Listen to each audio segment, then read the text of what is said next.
Welcome to the Lore Tribunal. Tonight, we descend into one of the darkest and most tragic corners of mythology. Case 05, Medusa. The woman who was once beautiful.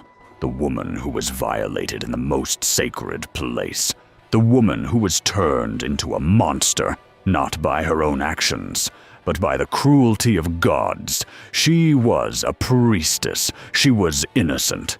She was punished for a crime she did not commit.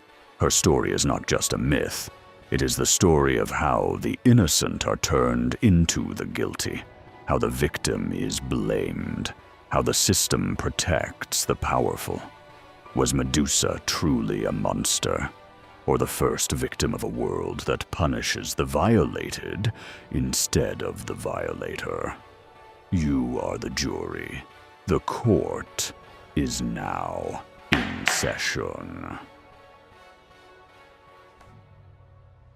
Medusa was a beautiful and innocent priestess in Athena's temple. She was young, pure, and devoted to her goddess. Everyone praised her beauty, but she only wanted to serve her goddess. Her life was peaceful and sacred. One day, Poseidon, the king of the gods, violated Medusa inside the sacred temple. In a holy place, an innocent woman. This betrayal revealed the darkest side of the gods. Athena, instead of punishing the guilty, cursed the victim. She turned Medusa's hair into snakes. She made her gaze a weapon that turns people to stone. Medusa screamed in pain and rage. She was cast out of the temple. She was sent to a cave. This was the first recorded case of turning a victim into a monster. And in this case, it was the victim who was cursed. Medusa, transformed into a monster, was completely alone.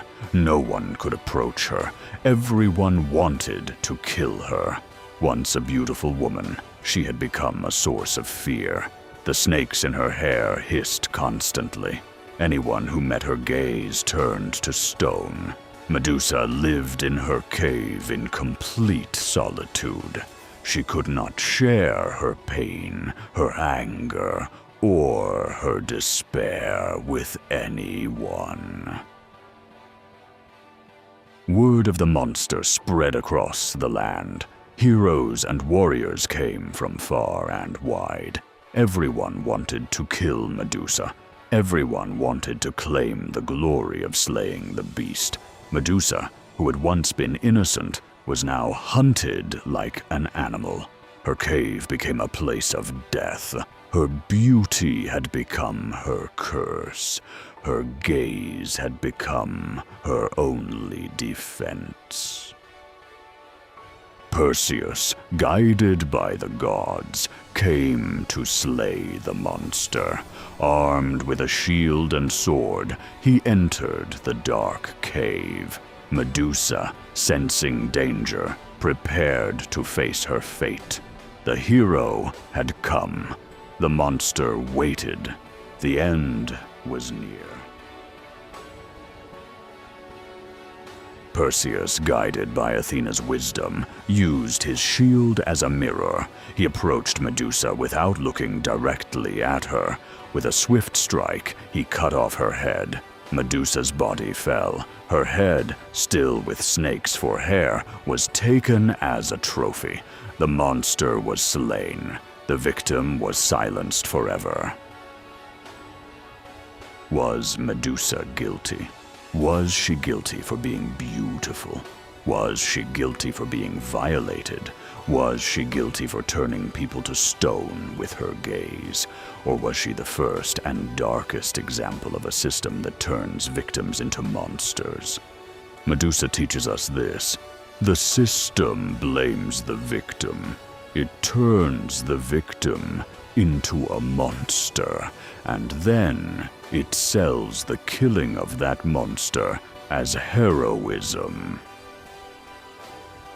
This is the oldest and darkest mechanism of humanity. The victim's voice is silenced.